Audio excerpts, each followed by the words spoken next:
Dalawang dimples. Kamukha mo. Kamukha mo nga. Ikaw. Oo. Dimples. Pero yan si Banda eh. Ha? Kailan? Kailan? Kanina pa yung umaw. Kanina pa umaw. Oo. Kanina pa umaw yun. Nakikita ko yung bibig niya. Ano naman eh. Kanina. Sa... Ayun, sa baba. Saan ko?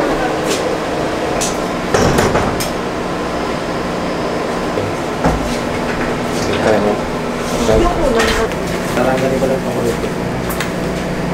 Pwede na daw po ba ingat yung sa ano? Wala naman siya Sir, yung ano po? Placet. Paano ko gawin ko dyan? Iuwi ko yan. Tapos, i-relieve. Paano po? Hindi niyo po ba nirequest to na iuwi yung inunan niyo? Tinanong ko lang kanina kung iuwi daw po or yun. Ano iba daw po kasi inuwi? Parang may iuwi. Saan po sabi niyo? Iuwi. Placenta ko yan. Placenta po. Placenta po. Placenta. Pinaganoan po ng baby. Uy, kamukha mo yung baby. Ha? Kamukha mo nga eh. Kamukha mo. Kitang-kita ko kamukha Paano ko mo. iinom? Kamusta ang inahin? Okay naman. Ganda ni Fuji ko. Kaya nga, excited na ako kagabi, hindi ako makatulog na pag naiisip ko yun. Kamukha mo siya pero may dimples. Kaya nga. Parang nakuha kay daddy yung dimples. Pati kay... Yun ang ganda isip ko sa dimples eh. Ako pa nagpalit. Ayun yung placenta niya.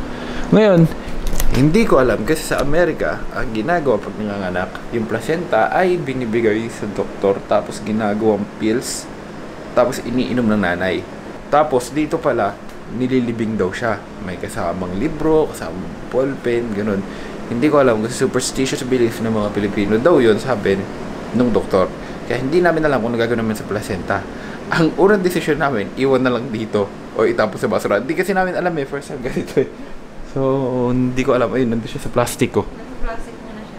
Thank you so much sa mga prayers nyo. Ewan ko, pagka ano ko, sabi sa akin ng doktor, ang galing mo. Sabi ko, feeling ko galing ka. Galing ka umire.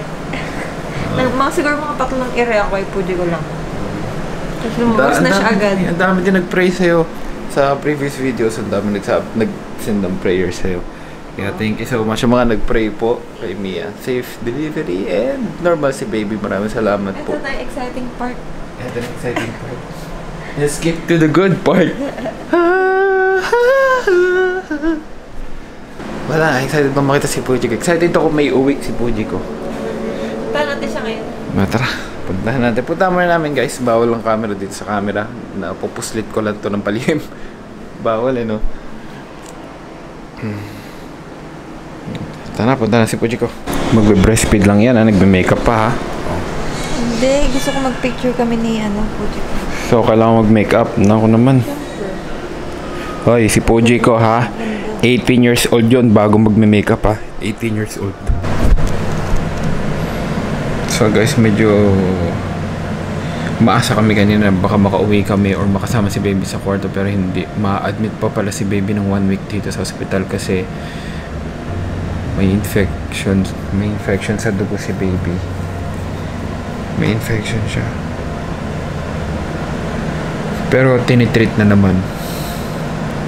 Masakit lang para sa akin kasi syempre si baby yun eh.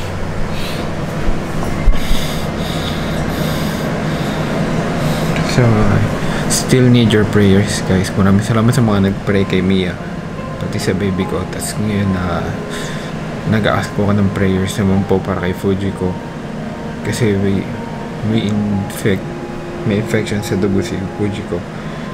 Sana maging healthy siya. Pero tinitreat na naman nila ngayon. So hindi pa mauwi si baby. 1 week pa siyang admit.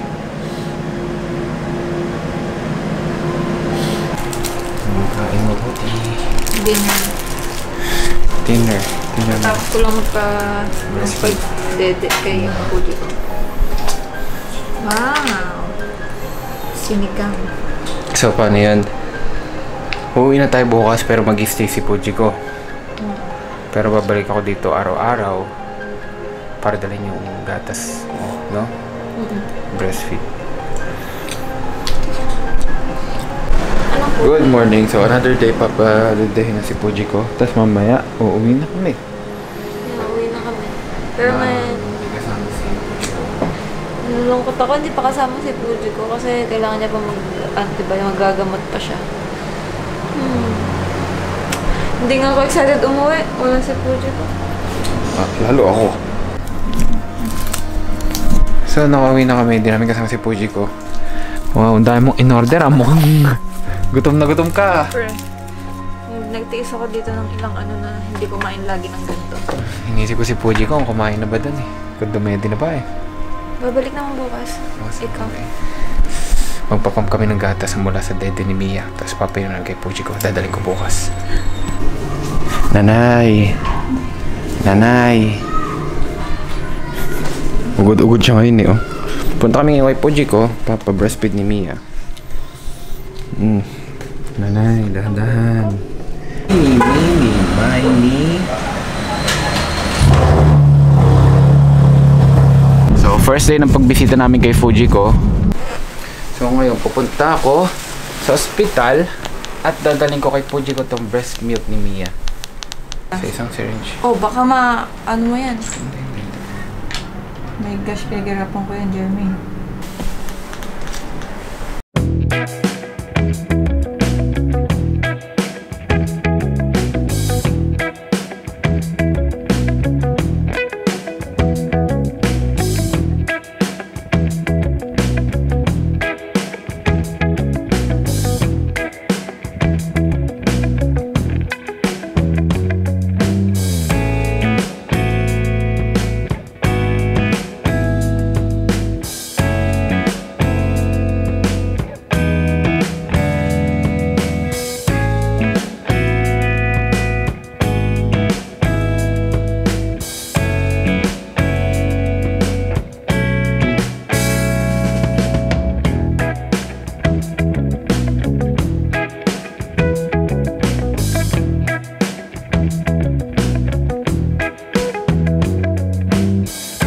What's up mga bro? So ngayon, may ipapakilala ko sa inyong isang betting app kung saan pwede kayong kumita ng limpak-limpak na salapi. Ito ang 1xBet. Ang 1xBet ay isa sa pinaka-reliable na betting site dito sa Pilipinas. So ganito lang kadali. Una, i-click nyo lang yung link ko na nasa pinned comment below. Tapos, mag-register kayo gamit yung promo code ko. Ilagay nyo lang sa promo code na 1xMacJeremy. So ganito lang kadali. Ganito lang oh. Ilalagay nyo lang sa promo code ko ang 1xMacJeremy. At makakakuha ka na ng bonus up to 7,000 pesos. Kaya ngayon, ipapakita ko sa inyo kung paano mag-cash in. So ganito lang guys, i-click nyo lang yung GCash. At pwede kang mag-cash in ng minimum 300 pesos. So ganun lang, ilalagay mo lang yung GCash number mo. Tapos, pwede ka na maglaro. So eto, hahanapin lang natin dito yung Swampland. Yan, so lalaroin natin to ngayon. So ganito lang kadali, magpe-place lang tayo ng bet na 50. Subukan natin tumalon dito.